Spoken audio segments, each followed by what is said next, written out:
말씀은 바울이 비시디아 안디옥의 그 한 회당에서 했던 설교의 그 마지막 부분이라 할 수 있겠습니다. 또 그 바울의 설교를 들었던 그 사람들의 반응, 생생한 반응을 기록하고 있습니다. 그렇습니다. 바울은 자신의 설교의 이 마지막 부분에서 사람들이 듣기에 그렇게 썩 좋지 않을 듯한 그런 이야기로 이제 끝맺음하고 있는 것을 볼 수 있는데요. 41절 말씀에 그렇게 써있죠. 일러스되 보라 멸시하는 사람들아 너희는 놀라고 멸망하라. 이 말씀인데요. 참 듣기에 그렇게 좋지가 않습니다. 물론 이 말씀은 기록된 말씀이고 구약에 인용된 그 구약 말씀을 인용하여 예수님을 죽인 자들에게 적용하고 있는 말씀임에는 틀림이 없습니다. 하지만 이 말씀을 듣는 사람들은 지금 그 예언의 말씀이 꼭 자신들에게 하는 말같이 들릴 수 있어서 그렇기에 기분 나쁘게 들릴 수도 있는 것이죠. 왜냐하면 40절에 바울의 의도가 그런 뜻을 내포하고 있기 때문입니다. 40절을 우리 함께 읽도록 하겠습니다. 읽습니다. 시작. 그런즉 너희는 선지자들을 통하여 말씀하신 것이 너희에게 미칠까 삼가라 라는 말씀이죠. 이 말씀은 그런즉이라고 했으니까 앞에 구절의 어떤 결론이라고 말할 수 있습니다. 하지만 선지자들을 통하여 하신 말씀이 너에게 미칠까 조심하라는 그 말씀을 통해서 이 말씀이 41절로 연결되고 있다는 것을 우리는 알게 될 것입니다. 즉 비시디아의 유대인들 너희들도 십자가에 달리신 예수를 믿지 않고 그분을 멀리하게 된다면 너희들도 마찬가지로 심판을 당하게 되고 결국은 멸망을 자초하는 거야 라고 하는 것이 바로 바울의 의도였음을 우리는 알게 되는 것입니다. 하지만 이런 말씀을 전했음에도 불구하고 왠지 그 멸망의 말씀을 들었던 비시디아 안디옥 회당의 그 유대인들은 어떻게 했습니까? 바울의 설교를 다시 듣고 싶어 했다는 것입니다. 그 바울에게 다음 안식일에도 이와 같은 말씀을 한 번 더 전해달라고 그렇게 요청하게 되었던 것이죠. 여러분, 이게 어찌된 일입니까? 듣기 싫은 소리를 했음에도 불구하고 다시 들려달라고 하는 것은 뭔 일일까요? 제가 생각할 때는 이것은 성령과 복음의 역사로밖에는 설명이 안 되는 부분입니다. 즉 말씀을 듣는 청두들에게 강력하게 역사하시는 성령님이 계셨다는 것이고 또 그 성령님의 역사로 말미암아 듣는 자들의 마음속에 이 복음이 들어가자 그들의 마음이 복음으로 열려지는 놀라운 일이 일어났던 것입니다. 실제로 여러분 복음은 파워가 있죠. 예수님께서 살아생전 회당에서 말씀을 전하실 때마다 그 말씀을 듣는 사람들의 반응이 어땠습니까? 그들의 반응이 한결같이 놀라움을 금치 못하는 그런 반응을 보였던 것입니다. 예수님의 말씀을 율법을 해석하는 일반 서기관들과 같지 않았다. 권위 있는 말씀이다. 이렇게 사람들이 인정할 수밖에 없었던 것이죠. 여러분 예수님은 살아생전 구약의 말씀을 인용하여 설교를 자주 했습니다. 그리고 그 예언의 말씀들을 예수님 자신에 관한 이야기로 바꾸어 들려주셨습니다. 곧 당신께서 구약에서 오시리라 예언된 메시아이심을 애써 구약 말씀을 인용해가며 들려주셨던 것이죠. 그런데 예수님 당시에는 아직 신약 성경이 쓰여지지 않았을 때입니다. 그리고 만약 신약 성경이 쓰여졌다고 해도 그것을 성경으로 인정할 시대는 아니었습니다. 신약 성경이 인정된 것은 정경으로 인정된 건 최소한 2, 3세기 이후에나 조금씩 이게 정경 작업이 들어갔던 거기 때문에 아주 신약 시대 예수님 당시에는 그런 일이 없었습니다. 그러기에 오직 하나님의 말씀이란 어떤 것밖에 없는 겁니까? 신약 성경이 없는 것이죠. 구약 성경밖에 없던 시대였습니다. 그리고 그 구약 성경에는 그 사람들이 모든 권위를 부여했던 그런 시대였죠.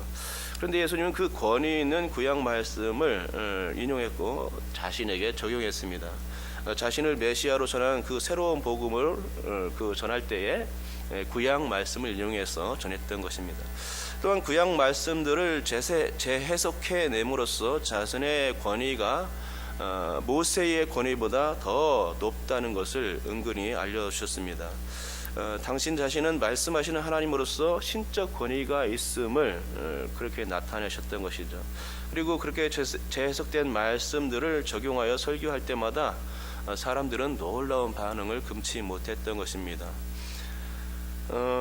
그런데 여러분, 지금 바울이 전도 설교를 한 결과가 바로 그러했다는 것이죠. 예수께서 설교를 마치고 나서의 사람들의 반응이 놀라움을 금치 못하는 그런 거였는데, 바울이 설교를 마치고 났을 때에도 역시 마찬가지로 사람들의 반응이 다시금 듣고자 하는 반응으로 나타났던 것을 보게 됩니다.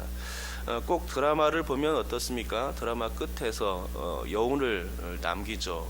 그래서 그 여운 때문에 다음에 이어질 그 내용을 꼭 보고자 하는 그 마음이, 간절한 소망이 생깁니다. 그래서 그 시간만 되면 또 텔레비전 틀어가지고 드라마를 또 보게 되죠.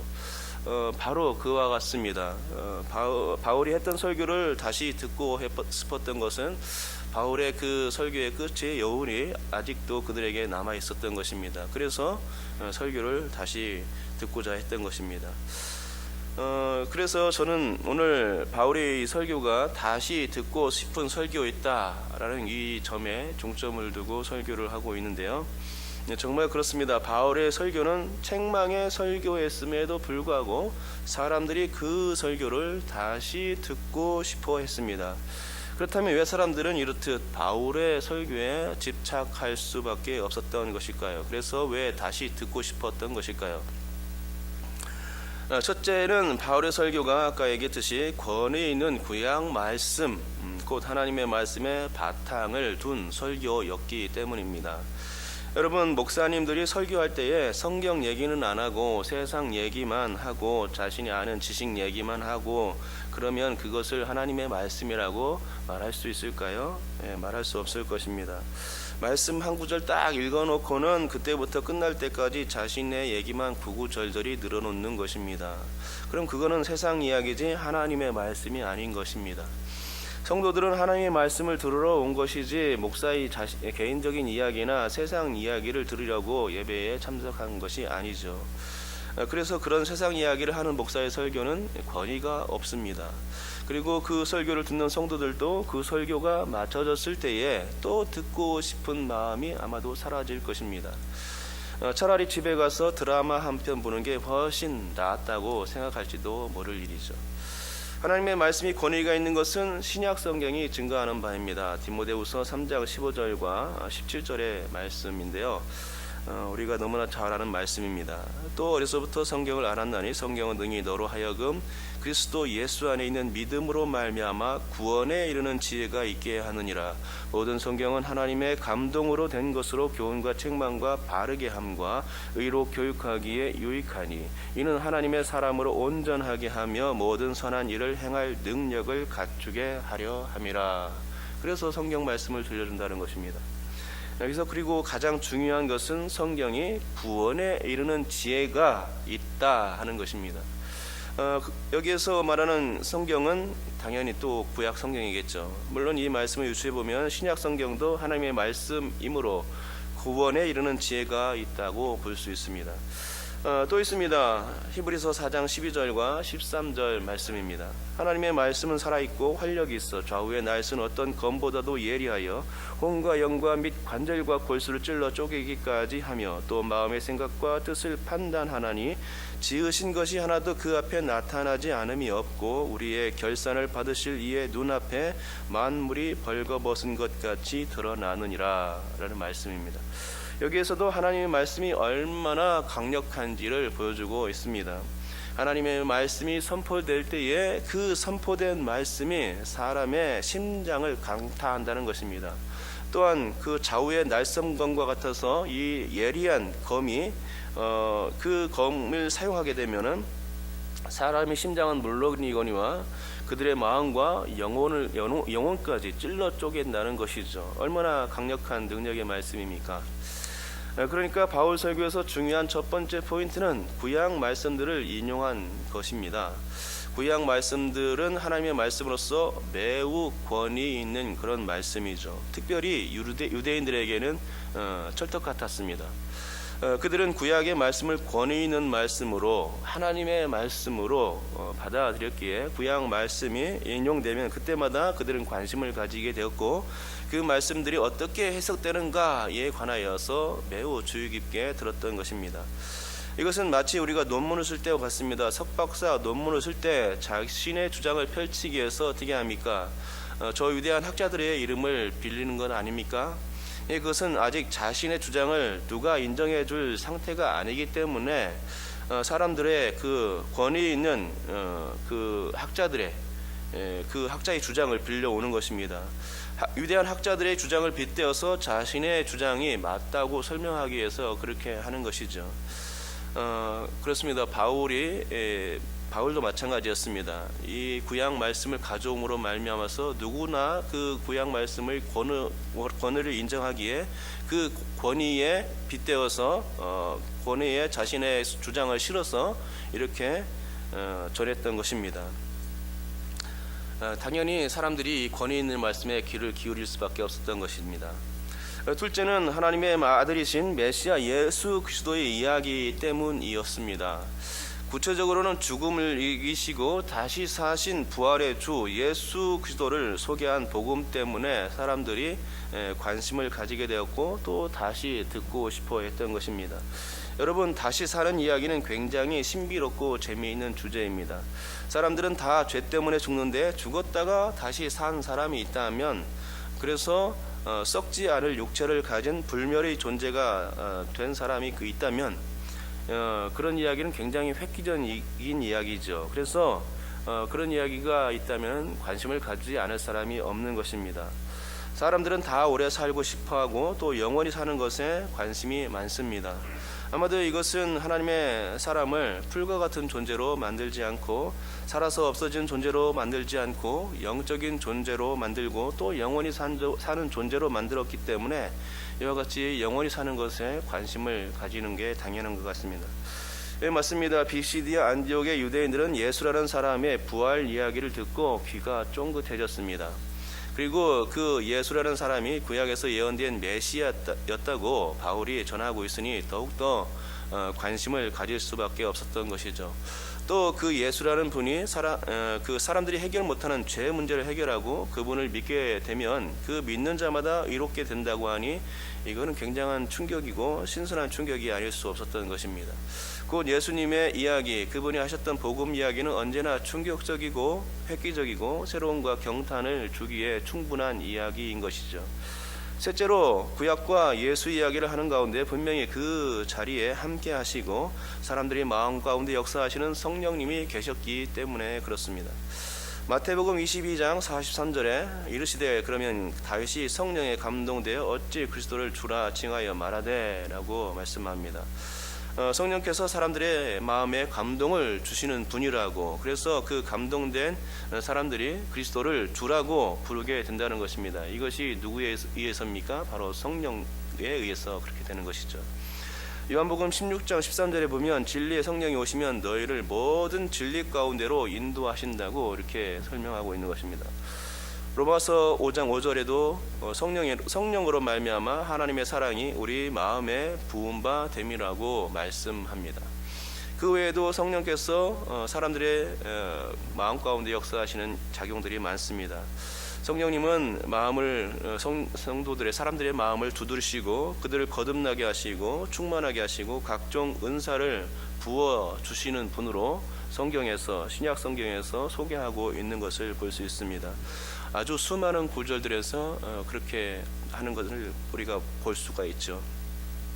그러니 바울의 설교를 들었던 유대인들이 성령의 역사에 반드시 노출되었을 것임이 틀림이 없습니다. 왜냐하면 그것은 구약의 말씀과 예수 이야기, 복음 이야기를 하는 과정에서 반드시 성령께서 역사하실 수밖에 없기 때문입니다. 그러므로 여러분, 설교를 다시 듣고픈 마음이 여러분 마음 가운데서도 오늘 생겨납니까? 바로 그것은 여러분이 하나님의 은혜를 통해서 하나님의 그 은혜를 부음받고 있기 때문입니다.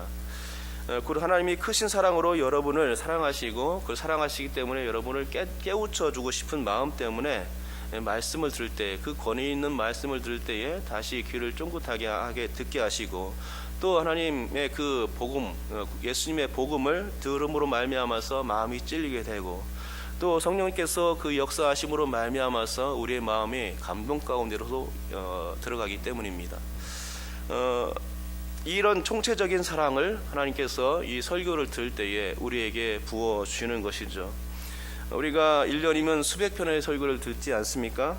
그럼에도 불구하고 다시 듣고 또 듣는 것, 계속해서 듣고자 하는 것, 또 계속해서 듣고 싶은 마음이 드는 것, 그것은 왜 그렇게 되느냐? 바로 하나님의 말씀이 권위가 있고 또 복음 이야기가 아주 놀라운 이야기이며, 그리고 성령께서 우리에게 감동을 주시기 때문인 것입니다. 그리고 거기에 무한한 하나님의 사랑, 우리를 깨우치시려는 그 하나님의 사랑이 바로 그 설교 가운데서 나타나시기 때문입니다. 그렇기 때문에 우리가 이 설교에 감동을 느끼면서 다시 듣고 싶어 하는 것이죠. 그러므로 오늘도 많은 설교가 있을 것입니다. 새벽 설교부터 오전 예배 설교, 또 오후 예배 설교, 또 일주일 동안 이어지는 새벽 설교들이 쭉 있고 수요 예배, 금요 예배까지 계속해서 설교가 진행될 것인데, 그때마다 하나님의 사랑을 설교를 통해서 전해주시는 그 하나님의 사랑을 깨달을 수 있기를 축복합니다. 그리고 그때마다 하나님, 나를 구약 말씀, 권위 있는 말씀, 신약 말씀, 그 권위 있는 말씀에 노출되게 하시고, 또 복음 이야기에 내 마음이 감동되고 변화되게 도와주시옵시고, 또 성령님 나의 마음을 감화시켜 주셔서 나를 하나님의 놀라운 세계에, 신앙의 세계로 들여놓아 주시옵소서라는 마음으로 설교를 듣는다면 여러분께 정말로 귀한 축복의 시간이 될 줄 믿습니다. 그런 설교 시간이 될 수 있기를 주님의 이름으로 축복합니다. 기도하겠습니다.